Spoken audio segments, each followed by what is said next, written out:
से पहले नजर डालते हैं अब तक की बुलेटिन। जी बिल्कुल, क़याम पाकिस्तान के वक्त बिछड़े बहन भाई 75 साल बाद आपस में मिल गए। जी बिल्कुल, मोहम्मद इकबाल की बहन निर्मल कौर बिसरा बहनोई बलदीप सिंह, कज़न हरिंदर सिंह और भाभी कलबीर कौर विहाड़ी के नवाही इलाके गग्गो पहुंच गए। मिलते वक्त रक्त अमेज मनाजर। जी बिल्कुल, विहाड़ी के नवाही इलाके नवाही गांव 371 ईबी का रहायशी अब्दुल खालक तकसीम हिंद से कबल चीचावतरी के गांव 3712 सखा वाली में अपने वालद ओदम सिंह, वालदा सरदारनी महंद नजम, नाना सरदार पीरी सिंह, नानी असा कौर, बहन नरमल कौर बिसरा और दीगर रिश्तेदारों समेत रहायश पजीर था। क़याम पाकिस्तान का ऐलान होते ही मून सिंह अब्दुल खालक का सारा ख़ानदान जलंधर इंडिया हिजरत कर गया और वहाँ से कनेडा शिफ्ट हो गया, जबकि 7 साला मून सिंह अपने ख़ानदान से बिछड़ कर गाँव में ही रह गया,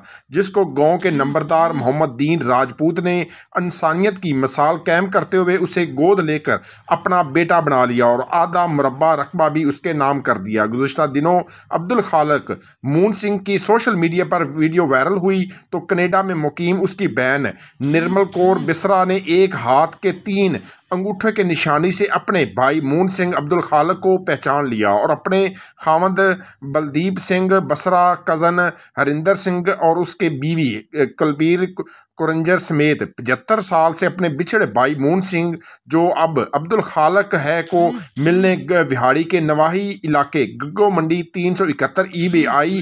बहन भाई गले मिलते वक्त जज्बाती हो गए। इस वक्त वहां मौजूद हर आंख अश्कबार थी।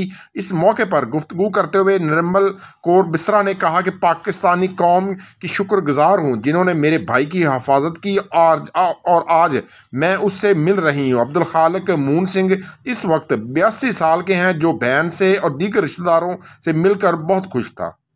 जी सारे जिन्ने भी मेरे भरा वीर बैठे हैं, मैं सारे वेलकम करना, घुट के जफ्फियां पाना। कलवीर कौर नेचर आ, ये साडी मेरे जेठ लगदे आ ते सानू जिन्नी अज खुशी हुई है असी बयान नहीं कर सकते। बहुत ज़्यादा उस वाहिगुरू दा, उस गुरु नानक देव जी का लख लख शुक्र करते हैं कि उन्होंने सानू जींदियां नू मिलाया है। इस वेले जिन्नी इस वेले सानू खुशी असी बयान नहीं कर सकते। मतलब तिन्ने भरा ते साडी ताई जी मासी भी साडी सी, ताई भी सी, वो इत्थों सही सलामत जिहड़े पंजाब पहुँच गए। उत्थे जाके असी पहला साडा पहला पिंड पंडोरी निजरा उत्थे रहे आ। फिर जिहड़ी पक्की अलाटमेंट दे विच असी इस वेले अड्डे कठार तो शाम तक असी सड़क जाती उहदे उत्ते साडा पिंड बहोदीपुर है, जिला जलंधर, ते आदमपुर हवाई अड्डे दे बिल्कुल असी नज़दीक पैंदे हां जी। ते इस गल्ला दा वाहिगुरू दा शुक्र करदा, लंबड़दार दा पोता, लंबड़दार दा दोता, ते गाहां लंबड़दार नहीं पालिया, उस लंबड़दार नूं मालक जन्नत च थां बख्शे। असीं उहदा तक लाफशां च धन्नवाद नहीं कर सकते, जिन्हें अपनी जान ते खेल के साडे भरा नूं बचा के ते पालिया ते गाहां पर बाहर नहीं अपने परिवार दे विच ब्याया। सब तो वड्डी चीज़ ये आ कि उन्हें अपने परिवार तो बाहर नहीं, उन्हें अपने परिवार दे विच ब्याया। असीं उहदा किसी लफ्ज़ नहीं साडे कोल जिन्हां असीं धन्नवाद कर सकीए। बसरा आ बलदेव सिंह साडा। ਤੁਹਾਡਾ ਰਿਸ਼ਤਾ ਇਹਨਾਂ ਨਾਲ ਅਬਦੁਲ ਖਾਲਕ ਦਾ ਨਾਲ ਕੀ ਆ ਜੀ? मेरे ब्रदर इन ला मेरी वाइफ का भरा आ, 2-3 साल इन्हों तो बड़ा है। असी 4-4 साल के असी जो विछड़े हुए हैं। साडा रिश्ता भी पहला बजुर्गों ने इन्हों के बाप उधम सिंह निजर ते मेरे डैडी जगत सिंह बसरा, इन्होंने रिश्ता साडा इत्थे 4-4 साल का कर दिता सी, इत्थे कर दिता सी। ਤੁਹਾਨੂੰ ਮਿਲ ਕੇ ਇਹਨਾਂ ਨਾਲ ਕਿੰਨੀ ਖੁਸ਼ੀ ਹੋਈ ਹੈ? मैं इदा नहीं दस सकता है ना खुशी। कोई चीज़ माड़ी मोटी भी गुआची हो जो लभ पैंदी आ, तुसीं दसो कितनी खुशी होगी। सो ये कीमत कोई नहीं, ये बहुत बड़मूली चीज़ मिली है। हाँ जी, एक मिस किया सी हुण तो जदों जप्फियां पैंदियां, जदों मैनूं पता लगदा भी सानूं रब ने एक दी मंग कीती सी, रब कहंदा दसो किन्ने चाहीदे होर। सोने वर्गी साडी फैमिली, सोने वर्गी। पाकिस्तान आउण दा कदे नां नहीं सी, सुपना नहीं सी लिया कि रात दिन इहो गल्लां हुंदियां सी। ਇੰਨੇ ਸਾਡੇ ਜੀ ਉਧਰ ਰਹਿ ਗਏ, ਇੰਨੇ ਰਹਿ ਗਏ, ਇੰਨੇ ਰਹਿ ਗਏ। ਕੁਦਰਤੀ ਚੀਜ਼ ਹੈ ਵੀ ਨਫ਼ਰਤ ਹੋ ਜਾਂਦੀ ਹੈ, ਪਰ ਉਹ ਨਫ਼ਰਤ ਮੇਰੀ ਅੱਜ ਪੂਰੀ ਹੋ ਗਈ ਹੈ ਬਿਲਕੁਲ।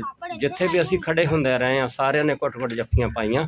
ਤਦੇ ਅਸੀਂ ਲੇਟ ਵੀ ਤਦੇ ਹੋ ਗਏ ਹਾਂ, ਨਹੀਂ ਤਾਂ ਅਸੀਂ ਪਹਿਲਾਂ 2 ਘੰਟੇ ਪਹਿਲਾਂ ਆ ਜਾਣਾ ਸੀ। ਬਹੁਤ ਸ਼ੁਕਰੀਆ। ਹਾਂਜੀ। ਤੇ ਇਸ ਵੇਲੇ ਅਸੀਂ ਇੱਥੇ ਆਪਣੇ 75 ਸਾਲ ਬਾਅਦ ਭਰਾ ਨੂੰ ਮਿਲਣ ਆਏ ਹਾਂ, ਜਿਸ ਦਾ ਸਾਨੂੰ ਇਹਨਾਂ ਰਿਪੋਰਟਰਾਂ ਤੋਂ ਪਤਾ ਲੱਗਾ ਸੀ, ਮੂਵੀਆਂ ਤੋਂ ਪਤਾ ਲੱਗਾ ਸੀਗਾ। ਇੰਨੇ ਸਾਰਾ ਪਰਿਵਾਰ ਅਸੀਂ ਬਹੁਤ ਖੁਸ਼ ਹਾਂ, ਬਹੁਤ ਖੁਸ਼ ਹਾਂ ਪਰਿਵਾਰ ਵੱਲੋਂ। ਉਹ ਜਿਨ੍ਹਾਂ ਵੀਰਾਂ ਮੇਰਿਆਂ ਨੇ ਪਾਲਿਆ ਮੇਰੇ ਵੀਰ ਨੂੰ, ਉਹਨਾਂ ਦਾ ਵੀ ਲੱਖ ਲੱਖ ਸ਼ੁਕਰੀਆ। ਤਾਂ ਪਰਮਾਤਮਾ ਬਾਰੇ ਅਰਦਾਸ ਕਰਦੇ ਹਾਂ ਉਹਨਾਂ ਦੀ ਫੈਮਿਲੀ, ਉਹਨਾਂ ਨੂੰ ਚੜ੍ਹਦੀਆਂ ਕਲਾ ਵਾਹਿਗੁਰੂ ਰੱਖੇ। ਤੇ ਜੋ ਇਹ ਮੇਰੇ ਵੀਰ ਆ, ਜੋ ਇਹਨਾਂ ਨੇ ਜ਼ਿੰਦਗੀ ਵਿੱਚ ਆਪਣਾ ਬਚਪਨ ਗੁਜ਼ਾਰਿਆ, ਜੋ ਵੀ ਕੀਤਾ ਉਹ ਅਸੀਂ ਨਹੀਂ ਜਾਣ ਸਕਦੇ, ਉਹ ਇਹਨਾਂ ਨੂੰ ਪਤਾ ਕਿੱਦਾਂ ਗੁਜ਼ਾਰਿਆ, ਕੀ ਕੀਤਾ। ਪਰ ਅਸੀਂ ਹਰ ਟਾਈਮ ਇਹੋ ਹੀ ਸੋਚਦੇ ਹੁੰਦੇ ਸੀ, ਵਾਹਿਗੁਰੂ ਜੇ ਵੀਰ ਹੈਗਾ ਤਾਂ ਮਿਲਾ ਦੇ, ਸਾਨੂੰ ਮਿਲਾ ਦੇ। ਸਾਡੇ ਕੋਲੋਂ ਇੱਕ ਫੁੱਲ ਗੁਆਚਾ ਸੀ, ਸਾਨੂੰ ਹਜ਼ਾਰਾਂ ਫੁੱਲ ਰੱਬ ਨੇ ਦਿੱਤੇ ਆ। ਇਹਨਾਂ ਦਾ ਐਡਾ ਵੱਡਾ ਪਰਿਵਾਰ ਮੇਰੇ ਵੀਰ ਦਾ 118 ਹਾਂ 118 ਬਹੁਤ ਵੱਡਾ ਪਰਿਵਾਰ। ਇੱਕ ਫੁੱਲ ਗੁਆਚਾ ਸੀ, ਸਾਨੂੰ ਪੂਰਾ ਮੁਰੱਬਾ ਮਿਲ ਗਿਆ, ਸਾਰਾ ਪਾਕਿਸਤਾਨ ਮਿਲ ਗਿਆ। ਸਾਰੇ ਮੇਰੇ ਤੁਸੀਂ ਜਿੰਨੇ ਵੀ ਹੈ ਮੇਰੇ ਵੀਰ ਭਰਾ ਭਤੀਜੇ ਹੀ ਆ। ਇਹ ਮੇਰਾ ਭਰਾ ਭਾਈ ਆ, ਸਾਰੇ ਤੁਸੀਂ ਵੀ ਮੇਰੇ ਭਰਾ ਆ, ਭੈਣਾਂ ਭਤੀਜੀਆਂ, ਸਾਰਾ ਜਿੰਨੇ ਵੀ ਇੱਥੇ ਇਕੱਠੇ ਹੋਏ ਆ ਮੇਰਾ ਆਪਣਾ ਪਰਿਵਾਰ ਆ। ਮੇਰਾ ਆਪਣਾ ਪਾਕਿਸਤਾਨ ਹੈ, ਜਿੱਥੇ ਅਸੀਂ ਜੰਮੇ ਪਲੇ ਆ, ਜਿੱਥੋਂ ਸਾਨੂੰ ਪਰਿਵਾਰ ਸਾਡਾ ਵਿਛੜਿਆ ਸੀ। ਸਾਡੇ ਘਰ ਦੇ ਮੇਰੇ ਬਾਬੇ ਦੇ 11 ਜੀ ਮੁੱਕੇ ਸੀਗੇ ਘਰ ਦੇ ਸਾਡੇ, ਜਿਹੜੇ ਉਹ 11 ਇਸ ਵੇਲੇ ਦੇਖੋ ਕਿੱਡਾ ਪਰਿਵਾਰ ਮੈਨੂੰ ਮਿਲਿਆ। ਰੱਬ ਪਰਮਾਤਮਾ ਨੇ ਬਹੁਤ ਵੱਡਾ ਪਰਿਵਾਰ ਦਿੱਤਾ, ਉਹਦਾ ਲੱਖ ਲੱਖ ਸ਼ੁਕਰੀਆ। ਇਹ ਮੇਰੇ ਵੀਰ ਆ, ਅਸੀਂ ਇਹਨਾਂ ਦੇ ਵਿੱਚ ਪਲੇ ਆ, ਛੋਟੇ ਛੋਟੇ ਮੇਰੇ ਹੱਥਾਂ 'ਚ ਪਲੇ ਆ, ਪਰ ਸਾਨੂੰ ਇਹਨਾਂ ਦੀ ਖਿੱਚ ਬਹੁਤ ਸੀਗੀ। ਉਹ ਮੇਰੇ ਵੀਰ 14ਵੀਂ ਦੇ ਚੰਦ ਆ, ਇਹ ਸਾਨੂੰ ਸਾਰੇ ਭੈਣ ਭਰਾਵਾਂ ਨੂੰ ਈਦ ਦਾ ਚੰਦ ਮਿਲਿਆ।